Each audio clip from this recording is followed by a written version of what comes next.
OG, so at the very least MSS managed to accomplish this move, and like you said, they got the kill on the Pugna. Still very, very even. I'm curious to see if Cloud9 will be looking to, like, just what pace they're going to go with, because as I said before, they can play it fast, they can play it slow. I don't feel like there's necessarily a problem to either style, but I wonder what they feel. Like, if it's like, we can't let Invoker free farm, we need to go and get stuff done, or we trust in our abilities to scale. Because their Lina, for example, is going for a Bloodstone first item, which is generally considered a bit of a slower, farming-oriented build-up, rather than going for, say, a Eul's first, where you really just want to fight and find picks all the time.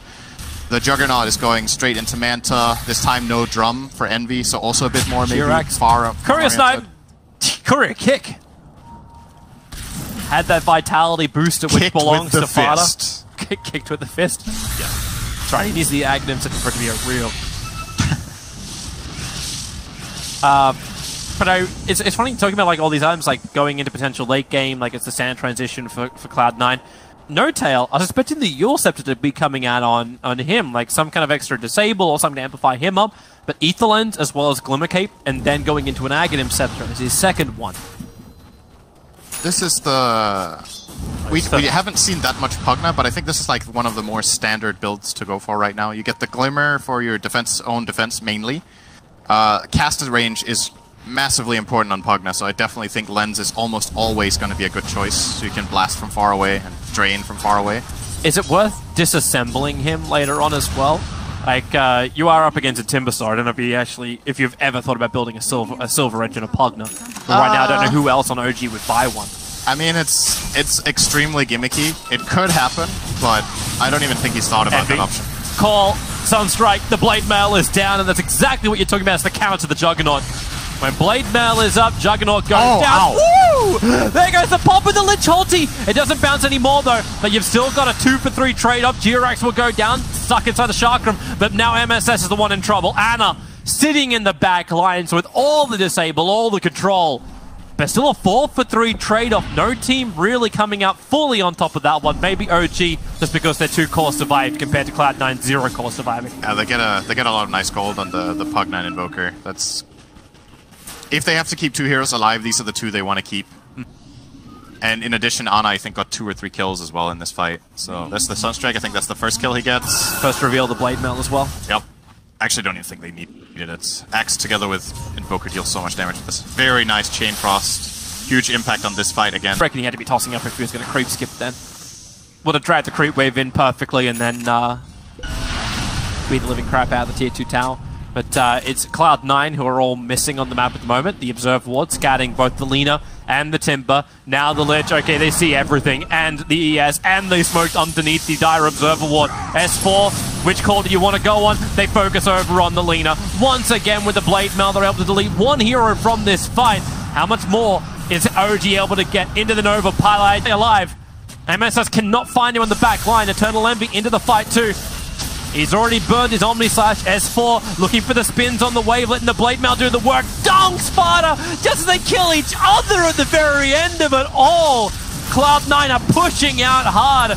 They want all the OG calls, but No-Tail sucking them dry for the moment until they'll cut him down with the blades. Pylite die actually frost blasting No-Tail out. That was a really long fight.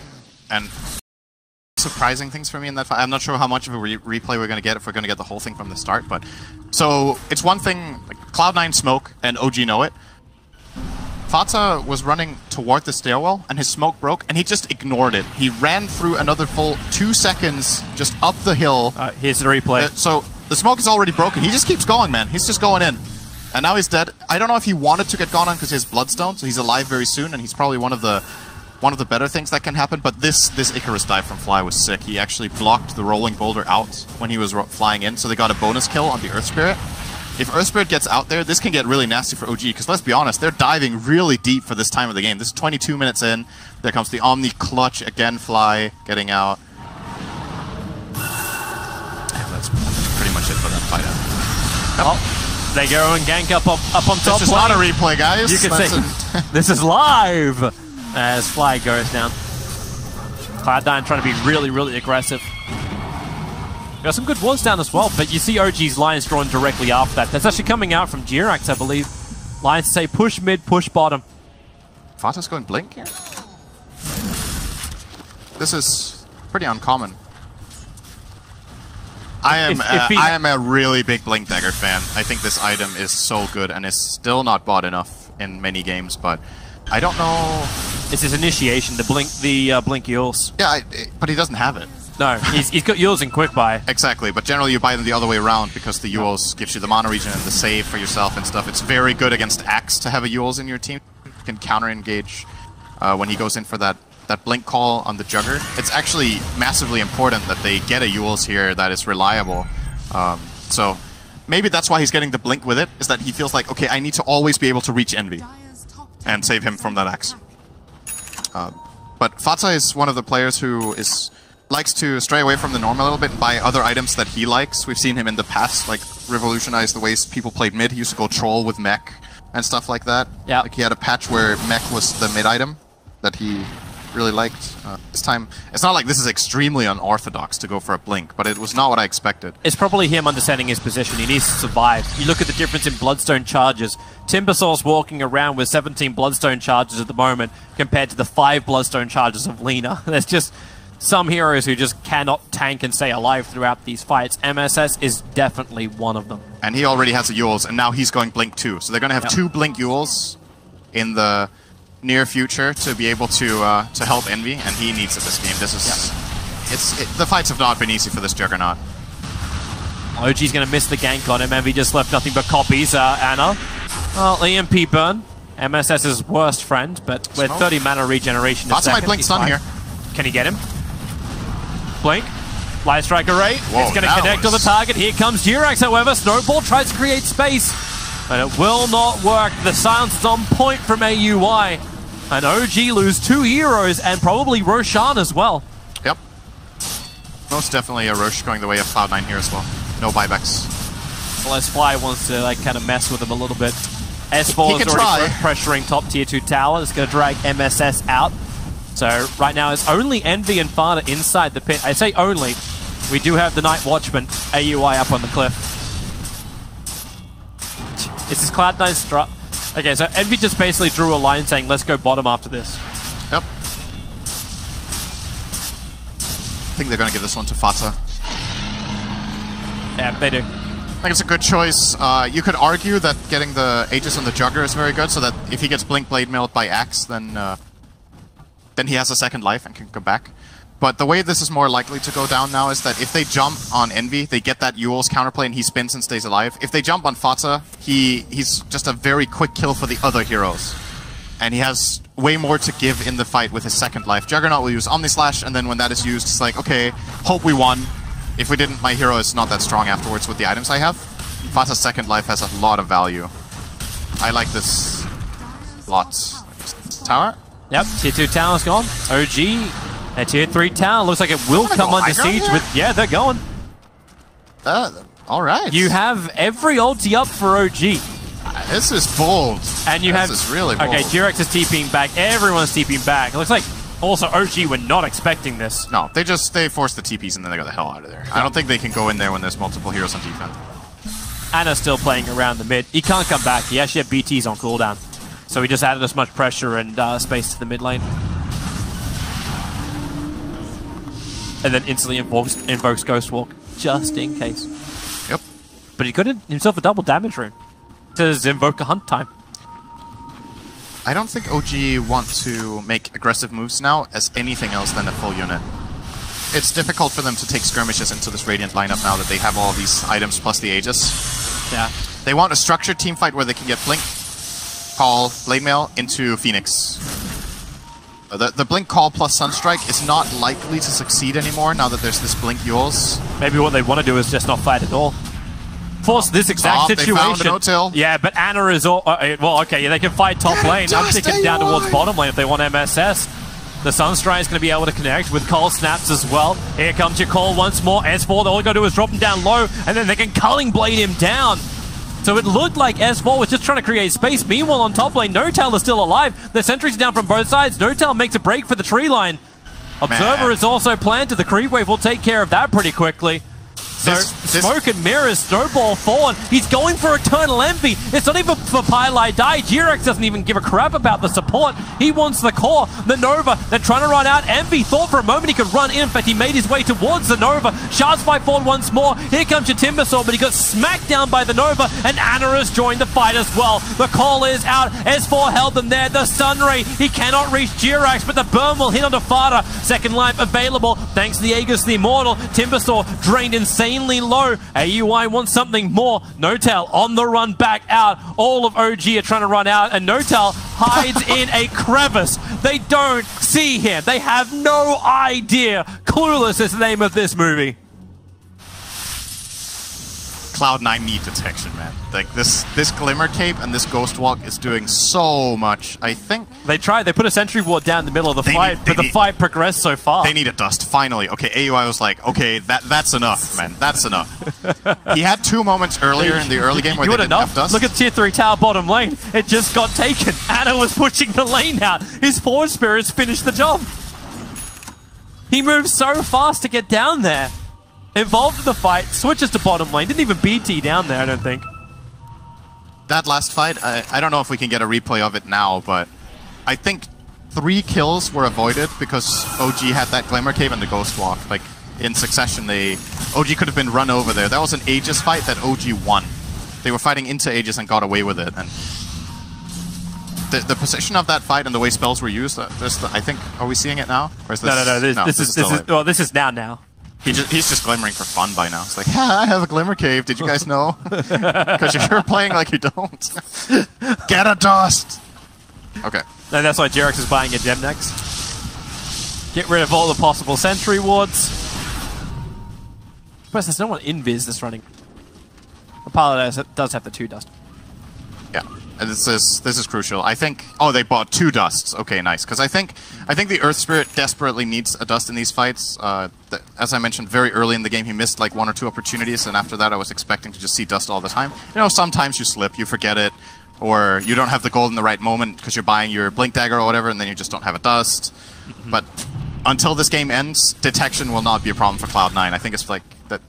By now, they've been screwed by it too many times to not deal with it for the rest of the game. Could be smart for OG. G-Rex puts down 2 aggressive Observer wards on the top lane, allows him to push the tier 1 tower, but more importantly, because of the damage that Anna did on bottom, the fact they took out the tier 3 tower, these shrines are now exposed. So OG can get rid of Cloud9's Roshan Shrine, which is probably more critical than anything else. With no tier 1 tower in the mid, it'll take them a while to bring in reinforcements and ensure they get the next Aegis to the Immortal. And they have a good amount of time to take the shrine as well, because the Roshan died 5 minutes ago, so there's still like a good couple of minutes to send in some Forge Spirits or some Nether Blasts and then eventually get rid of that shrine. And I think it should be next on the menu.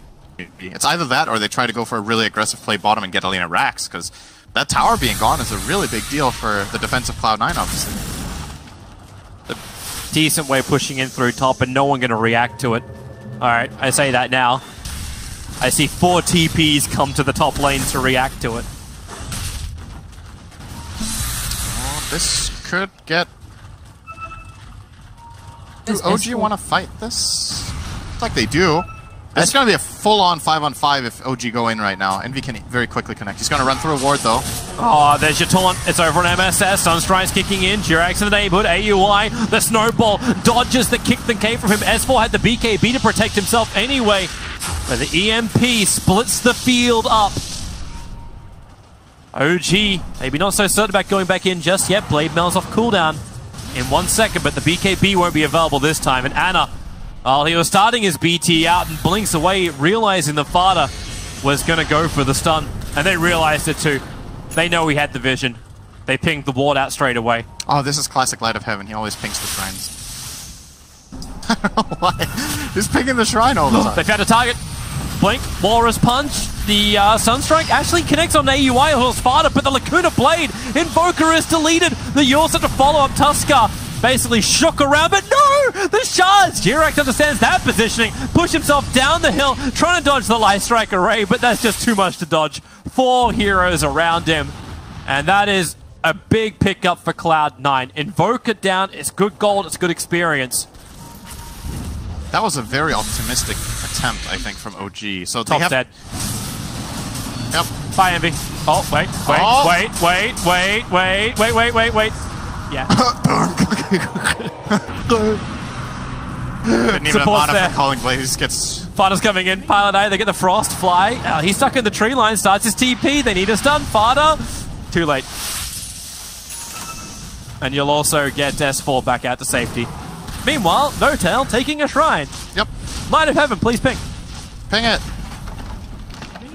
Okay, so I think the reason Ana and Jerax went for that attempt they did before, where they both died, was that they have really good vision in the area. You see these this aggressive Dire Observer Ward there, but they were so close to the tower, and if that kill doesn't happen instantly and they have a get out plan afterward, then it's gonna cost you. And they didn't even get a kill.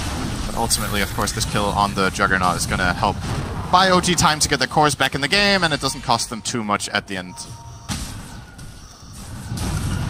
Stabilizing again, 3k lead for OG. Roche is spawning soon, and the top shrine did not get claimed, so Cloud9 still has that strategic element to play around. And now there's a gem on AUI as well. Dust isn't even enough, guys. now they got the full package. Gem, dust, sentries. It's a shame he couldn't have waited longer and just stole it. Jerax is going to buy one. Yep. So Jerax is going to carry the gem for OG, and the gem for the Radiant on Cloud9 is on Pilot Eye, actually. He gave it away with Earth Spirit, because I think he's expecting, I'm going to roll in, I'm going to die. Sacrificial Spirit. Yep, pretty much. You got BTs on Fana, so he can join this top fight when he's ready. Yep. And both teams are lining themselves up for it, and yeah, there's the TP already. Tinker Ward from OG. Roshan's up. The Sigil goes inside the pit. It didn't go in deep enough to look at Roshan. But the Forge Spirits are on a scouting mission. They're going to come in around the back of the smoked up Cloud9. Tinker Ward doesn't see enough. The line's being drawn now by AUI. Beeline to the tier 2 tower in mid. And that's actually the best place to attack. OG I'd say they're not in position to defend from this. They have the low ground, so at least it'll be even ground if Cloud9 come down to them. This is a very big moment.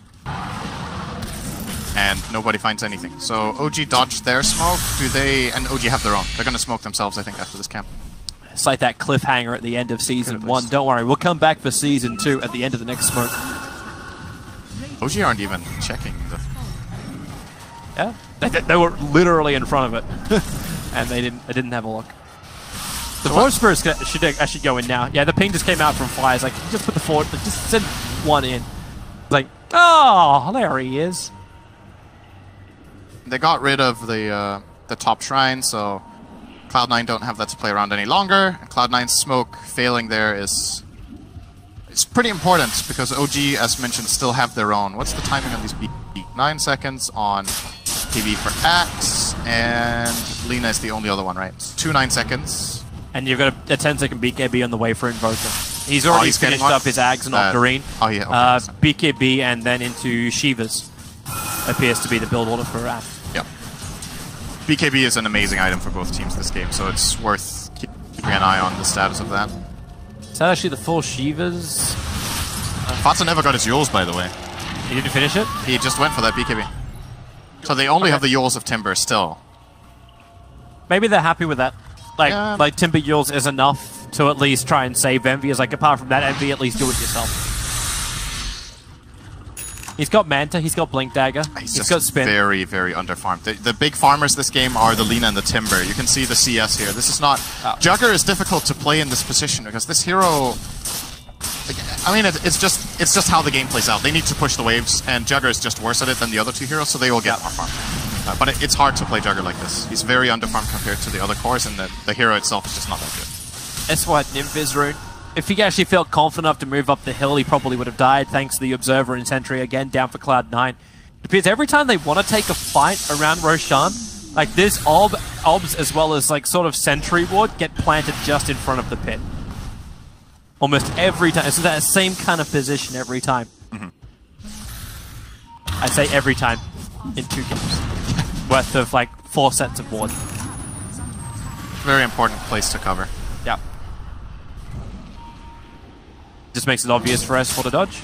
I wonder if Timber's going to reach a stage here where he won't die, even if he gets jumped on by X plus full Invoker combo and everything, because MSS is getting really tanky. Hood, Octarine, he has 3k health, he's close to 25 now. Yeah, maybe it would have been better for like a Bloodthorn style build coming in from the Invoker. Could have actually been an interesting choice, yeah. So I think this physical thing could come back to haunt them still. MSS. Oh, okay, maybe he knows he's that tanky. Oh, that's a good Netherwar placement. Need to get rid of that. Very difficult. They have to cut the trees to see it. Like, I don't really want to. He's really not certain about it. Because he knows if he jumps in that far, potentially Axe can just blink, call him, and then they Sunstrike and just combo. Forcing the rest of Cloud9 to fight underneath the Nether Ward. Alright, so it's got to be Roshan for somebody. There's like no one wants to take the risk. Okay, that might help. S4 found himself a haste rune. Quick Nether Ward down from Notel. Stars his TP out. This is problematic. Notel, do they just cut their losses? No, he's got Glimmercape. There are no losses. None of the reveals were nearby. Both the Lich and the Earth Spirit were far away, so he gets out of that. And Anna's also not involved. He can't be. His BTs are still on cooldown for 10 more seconds. Yep. He was busy farming up, but what's coming on the courier? His BKB is now done. Now they actually want to fight. The fresh 10-second BKB in the 2 9 seconds. That's a lot of immunity for Cloud9 to try and play around. And the farmed heroes on Cloud9's side are not the Jugger, so that means this BKB for Ana is just as efficient as the other one we talked about. It's going to be impossible to kill almost. Alright, here we go. Well, Tornado, EMP, yep. All he wants to do is just to lay up MSS. MSS going to Yule Scepter out of the effect of at least the EMP as they push him down, but S4, the perfect call. They dunk down the Timbersaw. Unkillable, I think not. And now they go for more. The quick Tornado. It caught Eternal Envy. You said his life was hard. He'll spin, get punched, flip like an omelet from Tusker. They want more. Omni Slash. Tusker needs some help. S4 will tank it. Turns on the Blade Mail. Starts the spins up. And Eternal Envy so low. S4 getting the breath of life from Notel. The Sunstrike's right in the mark. 2 Pilot Eye will fall. Anna has himself a double kill under the protection of his BKB. Sands his ground. He'll look for the gem. MSS will have to gather it up. But here they go. Tusker, snowball forward. Anna does have that Gem of True Sight stolen from Cloud9, so he knows he's got the vision win. Not to mention the team fight win. The score might be leveled at 25-25, but OG are in a commanding position now. Yeah, that was a really good kill on the Timber, and I mean, of course, if it's like a 3-on-1 for a good 10 or 15 seconds, then the Timber is gonna die. And his team didn't really find any good way of connecting there. They got one defensive 4-step off, but didn't really manage to save him, and then when he buys back and comes back in, they find themselves in these awkward positions, and No-Tail was, for me, just saving that fight time and time again. Really, really good life drains. Healing of S4. I think he healed him up twice and saved him, and we might be seeing it again here. So here comes the Tornado EMP. Jugger has to spin this, so now spin is on cooldown. Let's get off a pretty good Omni here. That stone kick is far off the mark. And then S4 tanks it. Like the life that gets given right here. He gets in just in range. Fata is trying to destroy the Supernova, and he doesn't manage either. If Fata wanted, he could have just killed the Axe there. He could have just gone in Lagoon at him, but he thought the team had control of that and that he could kill the Supernova, and these small things add up and make a really big fight for OG, where slightly different decision-making from Cloud9 would have maybe made that somewhat even. And now OG's lead really stretches forward. They're approaching 15,000 net worth in front, and Experience has already reached that mark.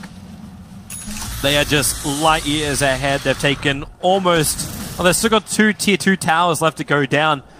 Been very focused on just ensuring the fights win out. And it's making the supports of Cloud9 almost useless. Speaking of which, like the lowest net worth hero on the field, Pylai Dai, dies to Anna. They snowball forward. They're looking towards Fata. The Shafts don't block him in. Instead, Anna actually blinks himself a little bit further away. G-Rex wants to keep going. Looking towards MSS. S4 was not there in time. His blink was on cooldown at the time. Couldn't reach to get the call off. But they'll take the tier 2 tower now. I think it's high ground time now for OG. They have Aegis. They have the BKB on Ana, the Heart on S4. There's just so much tankiness now, and the Jugger is tickling them still. So Yep. should be able to go in. Ana will do this fairly quickly as well. It's a very farmed Invoker. Nether Blast helping out from the back. Cloud9 gotta do something. AUI is trying to play silly from the tree line. Gets a silence on Ana, but it won't matter. Notel wants to take the damage. He wanted to actually expend his cheese and keep Ana alive. Ana's still got the Aegis. Blink dodges Chakram. Tornado spam his heart out. Negative 18-second cooldown on that one.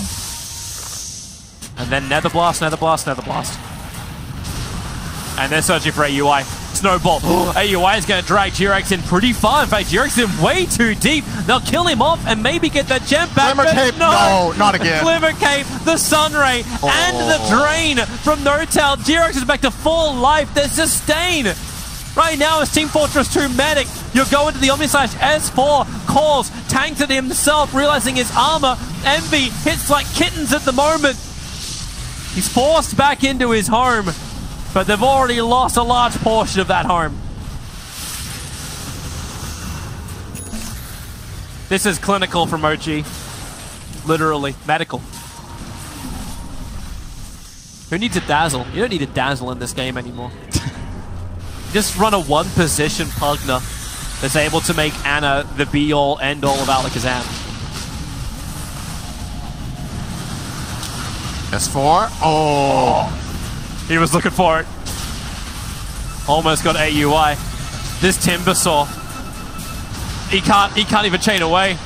The Tornado, at least his Yule Scepter will protect him from that. The Sunstrike somehow manages to hit the eye of the Cloud9 4-hero Needle. Oh, confidence from Envy. Call from S4, ineffective. The problem is for Cloud9 that they're not accomplishing anything. They're just losing towers. Yep. There we go. Here we go. They get one, but the Snowball, S4! He's got the call on the back line, starts to spin, the Sunstrike will connect on the mark, AUI will fall, there's your Culling Blade, bonus damage for movement for everyone. And at least Pylite dies, ulti has done some work. Tuskar will fall, the Geometry Sight's on the ground, Ana's completely bone dry of mana, but then again, Notail is wetting his lips on Pylite dies. Something. Call, Lena, trapped once more, drained once more. S4 doesn't have his Culling Blade available, will dodge the stun from Fada. The man who cannot dodge it is MSS, running outside the bait as far away as possible. Do they keep the chase going? It looks like Pugna wants to, sees the TP and then realizes they come back. But they've already taken the top, they've already taken the mid. And there's the Aegis Immortal, burnt. Ana now has himself a full-size device, already replacing the slot. And Fada piglet it up. S4 will get the call. Perfect chain control. And GG is done. OG had a brilliant one in their group stage at TI6. And they're off to a pretty good start with this 2-0 victory over Cloud9. Yep, there's still some of those classic OG moments in this game, I think. When OG go far in tournaments or even win them, I think the two most deciding factors are that they're very good at understanding when and how to fight, and they set up good conditions to take the fights under. And the other thing is they just have this clutchness in their support duo. Very good at playing save style, at making very quick reactions and quick moves. In this game, I think the Tusk and Axe both counterplayed very well. We saw some great plays. Actually, out of the entire team, all 5 players made counterplays this game.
Team Secret versus Infamous and next Cabal rank. I am Toby1 here with Cinderin.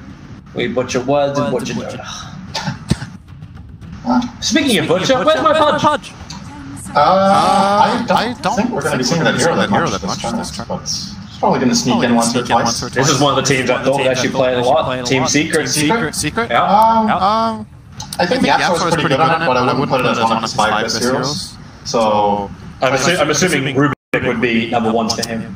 Yes, probably. There's a couple up there that he's very good on. He's very good on Rubik, he's very good on Mirana, he's very good on Windranger, he's very good on... I think his Clockwork had a very high win rate. I'm missing Earthspirit. He has a really good Earthspirit, which Secret haven't really been using that much, I think. But, well, we'll see if they decide to run this tournament. Anyway. I'm liking the Secret banners. They actually look really cool with the way they like tail off at the bottom. Yeah, that's nice. Yeah. They're very nice. They're very nice. Very nice. Pay some good money for those. So, okay, going into this series, I think most people are expecting Secret to be the favorites and maybe take this one 2-0. But I think you should, in this kind of tournament, don't underestimate any team, and I think that's also the mentality that Secret has, that they need to play their best in every game. I would agree that Secret are favorites, but I don't think... It wouldn't surprise me if Infamous take a game, or even both, and I don't know what the most likely outcome is. It might actually be Raw, but I believe Secret drew in the first set against Empire. Yes. And is this the first set of Infamous, or did they play? This is the first set. Infamous have okay. not played a game until now. So that also means that Secret have limited information, and on the contrary, Infamous have seen some of Secret's plays, so they have a little bit more info to go on. And that is going to result in a Darkseer and Furion ban, and Secret will get rid of Batrider and the most sought-after support. Assassin. He has won every game we cast today. Yes. Is that 1 or 2 games? So it was run by OG in game 1. Yeah, and then in the first series we ran that. You had the information. I can't tab out, or else we don't transmit audio. Who needs audio? Okay, people tuning in. I'm gonna have a look. So the first set we had was... What am I even looking? Upside for Keizu is... upside for all the Team Secrets, fact that like, Keizu could also play that Nyx Assassin offlane. We'll just say it was played twice. I'm not finding it now. Okay, I'm fine with that. Okay, well this is a change of pace. Faceless Void first phase, Elder Titan second phase. Welcome to no, SA that's Dota. also first phase.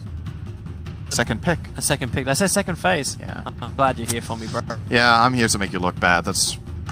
Trying my best to drag you down. You don't have to try, bro. I did it all by myself. I can handle myself. I'm an idiot. This is my speciality, my reputation. Don't make me look smart in Dota. I'm not allowed to do. This is a... So this is a classic opening for like 1 or 2 years ago. This Elder Titan Void has been run. Great team fight synergy, obviously. Bit surprised to see it as the choice here for Infamous, because I consider Nyx Assassin one of the better heroes against Elder. The problem that Elder faces is the Spirit can just get carapaced, and then your entire combo is just broken, and the concept of your hero is to be a combo breaker in itself. So if your combo break fails, you're not that much of a hero half the time. Secret are gonna immediately grab a second pick Storm for mid 1. You know what this feels like? This feels like the way OG drafted before. I'm just gonna grab everything that I feel confident with. Yeah. And we're just gonna go with that. We're gonna play our style, and it may be the best thing that Puppy can do up against a team like Infamous, where you know they're gonna do something quirky. You know they're gonna actually like probably just go all out team fight and say this is the way we're gonna win. We just run at you kind of style. So you get a highly maneuverable mid, you get a really disrupting support, and everything else can just fall into place as long as your laning phases. Yeah. I think Secret are already planning for how do we just not play teamfight if we don't want to.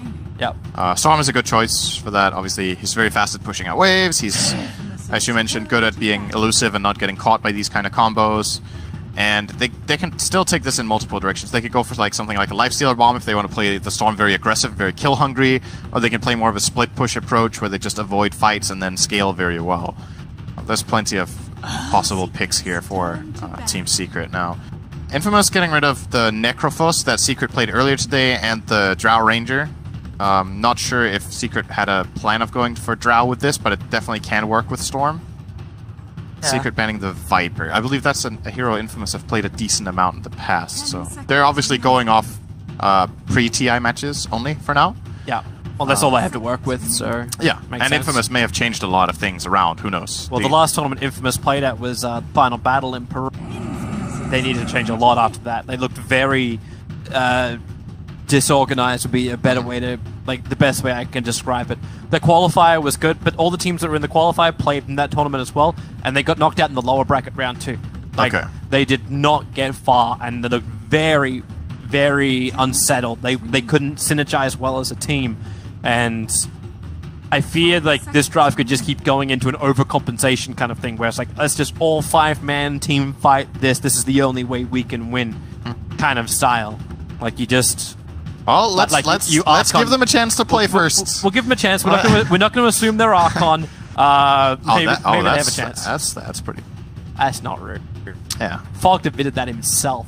Wait. Oh. That was when Gerg was walking around in the downstairs area wearing his suit on the wildcard day, saying, my boys are going to lose, so I'm not going to have another chance to wear this.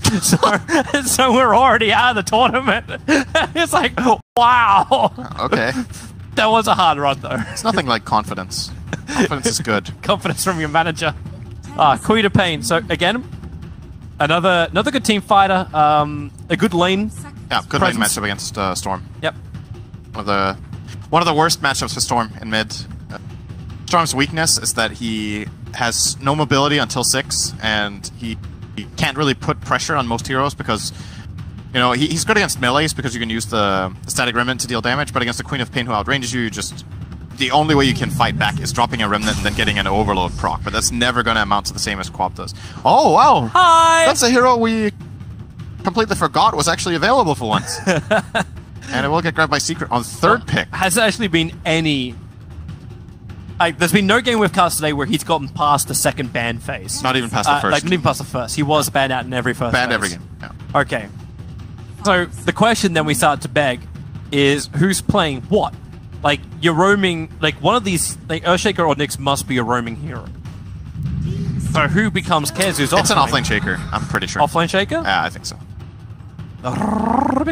So... couple of good spell steals here. Impale is pretty good. Fissure is fantastic. It's one of the best spells you can steal in all of Dota with Rubik. It's better than a lot of ultimates spell steal. Yep. He's so actually nice. got instant control over the Storm Spirit too. Telekinesis instant lift, very good. Null Field is good this game as well. Secret are very magic intensive right now. So I think it's a pretty alright Rubik pick. And it plays into Infamous's game plan fairly well, I think. Now they have like someone who can maybe set up the other Titan early on in the lane so that they can get kills. They have the team fight that Rubik can also bring. It plays into this like 5-man style. Null Field obviously gets a lot better when you actually are organized as a 5-man unit instead of in skirmishes. Null Field is generally not that valuable. Then Rubik is more about his other 3 skills, but it's pretty alright. Triggered by the fact that the on the top and Dire is on the bottom. What's that? When Dire is on the top side of the map. Just look at the background, Toby. That should give it away. Yeah, I know. I'm just saying. I think, Toby, the side with the satanic candles is Dire. And I think the one with nice green grass and cows walking around is Radiant. You know what? And also the one with Keeper of the Light is probably the Radiant. Why can Dire not have nice things? I don't know. Put a little bit of dark grass there. And then the candles can light it up and they can start a... bushfire? Yeah. Much. Forest fire. And then they'll become the Radiant. Like, fire-torn areas actually have, like, the way the ecosystem resets. That's the next step for Dota is, like, environmental effects. And then there's, like, wind in the mid lane, then you can't hit power shot and stuff. You imagine, like, a Miranda arrow like that actually get cursed by wind. You gotta watch your wind gauge before you can cast abilities. Everything becomes a skill shot. Yeah, it's like all of those golf games you play on the computer. It's correct for the win, and then there's like the grass is burning, so in this area you can't get enough oxygen to play more. I don't know. Then we're just gonna add like ricochets. I'm gonna bounce the arrow off Roshan's ass, and it's gonna hit the hero perfectly. I don't think that would happen. No. But everything else was very like. Yeah. Okay, so back to the game. Caudle Nyx support duo is very uncharacteristic. I think Keeper of the Light is a very powerful hero in the right hands and in the right type of game. This game, I think there's nothing that's good against Caudle on the side of Infamous, so I really like it. Caudle's biggest problems are being scouted, which I guess Elder Titan can do somewhat, but it's not that reliable compared to many other heroes, and heroes that jump on you and just kill you. And Void doesn't have the longest range. Coddle plays from really far back, so he hates heroes like Spectre, he hates heroes like Nyx that find him and just kill him, Ricky, Bounty Hunter, awful matchups. This game is pretty good, and Secret have some interesting laning options, and there it goes. Okay, that was what it was set up for. PL has been maybe the most surprisingly high-picked hero so far of the tournament. Seen a lot of PL picks already across multiple games. Yeah, to be honest, I thought we were going to see more Arc Warden, but I was looking through the drafts, and I don't think there was a single one. Nope, no Arcs yet. So, yeah, I've lost that compendium predictions. Goodbye. 5 seconds remaining. Yeah, but we haven't turned this into, like there has been some level of split push in the games we've at least casted, but all the other games have ended very quickly. Like, I think the average game length is just around 30 minutes at the moment, and a Ricky Maru. There is the Coddle problem, but that, wait. That's a Ricky 1. Wait. Hang on. No, Ben Judge is their 1, so it's a Faces Void 1 position, and Matthew is their 4 position. Offlane Elder, okay. Now, that's fair enough. That makes sense. Yeah, King Tekka will be the offlane ET. That's one of the nice things about Elder Titan as a pick, is that he can play both the 3 and the 4 role.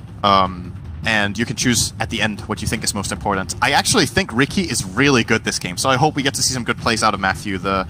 I mentioned the Coddle counter in it. He's really good against PL, because PL can't use his doppelganger under smokescreen. He can't even manta out of it, so it's like one of those annoying things that either you itemize for or you have to really play around the Ricky. Great against Storm Spirit, similar logic. Nyx, similar logic, actually. This is a really nice Ricky game, and a very... You know, this might not be the type of hero that Secret has the most experience playing against either. It's not picked very much lately. I'm just saying Matthew has the golden blades, you know. Golden blades on the back, experienced player. That's how to play Ricky. I'm wondering why all the heroes actually lost everything they had. We failed and returned to matchmaking. I think we're fine. It's just a... Hopefully it's just a graphical thing. Connection failed, returning to matchmaking. I've seen this error before, and it goes away. There you go. Yay! It's just a visual thing. It's a bug that happens sometimes. I don't know why. I think everyone lost their sets, though. Oh, no, they've got them now. Oh, we're good. On my screen it was gone, and then it came back. Alright, so hey! Nothing to worry about. But very quick board up from Yapsaw. We're looking to block the pull point of Infamous, so they cannot control that top lane. And we're seeing Secret actually switching lanes up a little bit. So they're going to put Kezu onto the Earthshaker. Now, they've switched. Like, they were actually the other way around on our draft screen, and they've actually switched. So Yapsaw is now the Nyx Assassin, Kezu is now the Earthshaker, and they were sending PL to the top.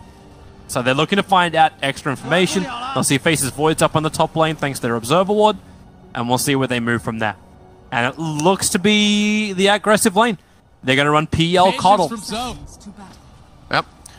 Secret have run this Coddle aggressive times before, and they generally have pretty good success in their lanes, and then it's about whether that transitions into a good mid-game or not. I believe it was one of the things they lost against Planet Odd with in the last LAN that they played against each other, where Planet Odd just lost that lane really hard, but came back and beat them. That's how I remember it anyway.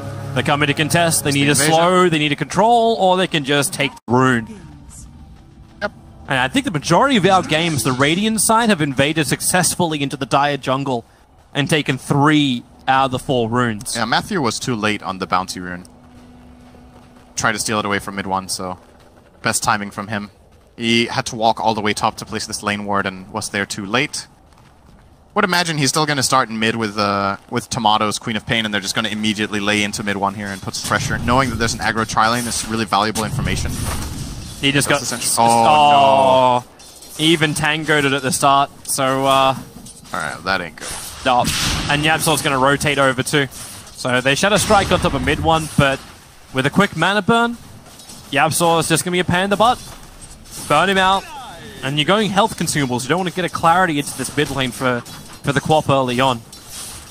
And that leaves a one-on-one matchup. Earthshaker versus Elder Titan. Surprisingly, well, I suppose not that surprisingly, he went for the Fissure, but Totem and Aftershock. If Kezu just decides to focus on that, he could easily just destroy that bottom lane. I imagine this is a Shaker favorite matchup. For now, Elder Titan's going to be very strong with the early point in Astral Spirit. If he tries to go aggressive on Kezu, he will win the man fight a little bit, but in the long run, when Kezu gets level 3 and 4, this Aftershock is going to be way too much to deal with. I love Tomato with the GG branch. The Ironwood branch now. Yeah. So top lane, very much up in the face. Poppy's just allowing MP to spam and harass. Kezu tries to make life very, very difficult for the ET. That courier off to just roaming up the river. Confident courier. Fastest way to get it from the mid to the top lane. I'll tell you something, this Queen of Pain is really annoyed right now. Playing against Mana Burn with Quap sucks. It's super annoying. He actually doesn't even have mana to blink right now, so they're going to go aggressive on him. I think it's fine.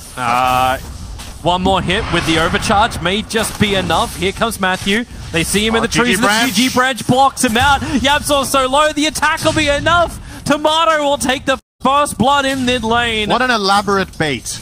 It looks so good, yet so wrong. Don't blame Secret for trying that kill. That was very close, and understandably, you drain Queen of Pain out of all her mana, she doesn't have blink. You go for that try. Yeah. That brings a quick bottle now to mid 1. Came on the back of Yapzor. Tomato's getting his as well, I believe. And a clarity. Oh, no, just a clarity and a null. Okay, so he's not running bottle first. He's going to go for the double null, which is pretty standard. And casual stick. But I don't know if it's the choice against Nyx if you do that. Okay, Yapzor real. Oh, okay. Yeah. Yeah, when I play Nyx, I don't feel like Mana Burn has 1,000 range, but I guess in the right hands it has 1,000 range. How nice. Okay. Professional players just hacking the game. Infamous Matthew will get rid of that sentry ward in the mid lane. Might be a dangerous thing to do. He might lose his Obs ward as well for it if Yapzor decides to bring out a sentry and just plant it a little bit to the side. The mid one, well, the mid ward, let's not say mid one, that's going to be really confusing. The mid ward that Infamous have is already down to 1.5 minutes left, so it's not the end of the world if it gets countered. It's just money. Yeah, it's true. I mean, it makes the sentry free. Bottom lane, King Tekka's going really deep here on Kezu. Is he actually just going to try to dive He's got bonus damage and bonus movement speed. Oh, the Spirit! He does it solo! All right.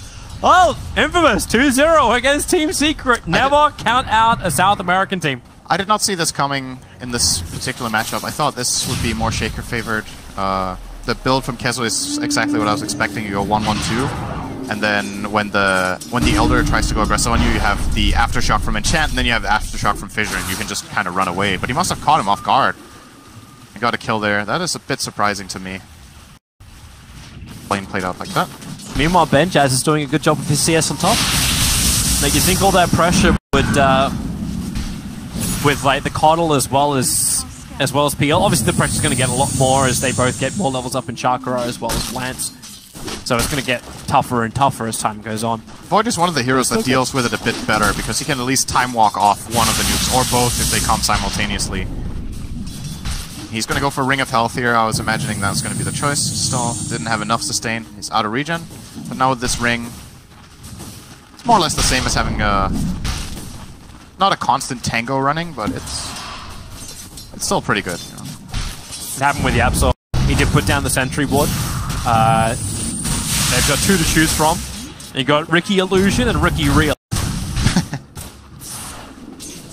But the fact that Yapzor was able to de-ward the Yep. So he got goal experience. Oh, I just realized how much mid one is outplaying Tomato and CS. Wow, that is actually...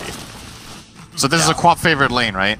Yeah. Mid one is 32-8, and the Queen of Pain of Tomato is 16-7. So he's being doubled up.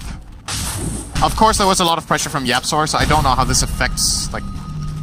Should definitely help the Storm, but I don't think this is how, on paper, the matchup goes. He's just being outskilled here. Rotation's coming towards top. It's a 1-1-1 build in for the Ricky, so he does the best smoke screen available. They'll pick up the Keeper of the Light, throw him back down again. And MP can't really do much to save Poppy. In fact, he knew it. He wasn't even going to expend mana to throw out some kind of like intimidation lance. Really like this build from King Tekka as well in the offer. It's going for the old school Elder Titan build, the 0-3-3 build. Currently hasn't put his level 6 point, but I would imagine it might still go into that aura. This makes you hit really hard. And if you have a one-on-one matchup like this, it's probably the best choice. that's a big... I think that's also why Kezu got caught off guard, because you're really not used to playing against another Titan that goes like this. Look at him just going at him bottom. Yep. Level 3 Aftershocks too long to stun. And support's now on right. Instant regret. He's gonna lose all of that buff that he had, the fidget control. Matthew, oh, he's got this... No, he doesn't have mana for a smoke screen. All he's got is enough to attack Kezu in the back. Yapso has a mango if he wanted to go for an extra stump, but doesn't feel it's worth it. He doesn't regret it that much after all. They'll just shrine up anyway. Yep. Down the Rubik. Probably going to smoke and look for a pick. Yeah, wait for the heal. Okay, no, don't wait for... King Tekka, don't give no shit. Sorry. You've been Americanized in your couple of days here, have you? Classic American word. Oh, let's see. Oh, there goes your pickup. Splitter. The splitter straight away. Yapso wants to help out. Spy Carapace is down. He's done. Catches the Ricky. The totem stomp. It's going to be so much damage, and the dust is there. Matthew will die in the trees. MP is rotated over as well, looking for the kill onto a cell, who tries to juke it around in the corner. Not going to work. MP will get himself a kill as well. It looked like a fantastic setup, but... This support duo doesn't have damage. That's the problem. Yeah. Ricky and Rubik need levels to deal damage, and right now, you know, that was even a good combo. They got the first splitter on him, they got the Astral Spirit, he pulled it back, he started hitting, but the amount of stun that Secret have in that lane with both the Nyx and the Shaker being there... Got a chance for mid one. Mid one does have his level 6, but the smoke screen could have caused him real problems with the sentry ward. It's still up for the moment, so the smoke screen doesn't really catch mid one off guard enough. Yapso's rotation in as well meant if Matthew did continue the fight, he may have died. The sentry actually timed out halfway in the middle of that fight. Wait, is this really happening? The Radiant are running 3 Soul Rings with Caudle. Regeneration. Yep. There's a Soul Ring on the support Nyx before boots, Soul Ring on the Shaker, and Soul Ring on the Storm. Efficiency. This item seems to be gaining a lot of popularity. Saw it earlier today, EG were running a Soul Ring on the Puck of Universe. Yep. Very interesting. Mid lane. Good blink from Tomato. He will get out. There's a regen running there from mid one. He's just going to keep it going here with a bit of zip zap. He doesn't even have Electrical Vortex. He didn't have a way to control up the Queen of Pain, so it really was just force a blink out. If you can't mana burn him, force him to burn abilities the old-fashioned way. Tomato would love to have mana in this game. That would be fun. Yapso. Nope. Here comes Faceless Void. Chronosphere is up, but the double stun. Damn, Yapso is good. I'm glad I got a plus 25% stun increase on my fantasy card to him. Not biased at all. Okay. You know what he's like. Yeah. As a support. He was one of the safe bets for support.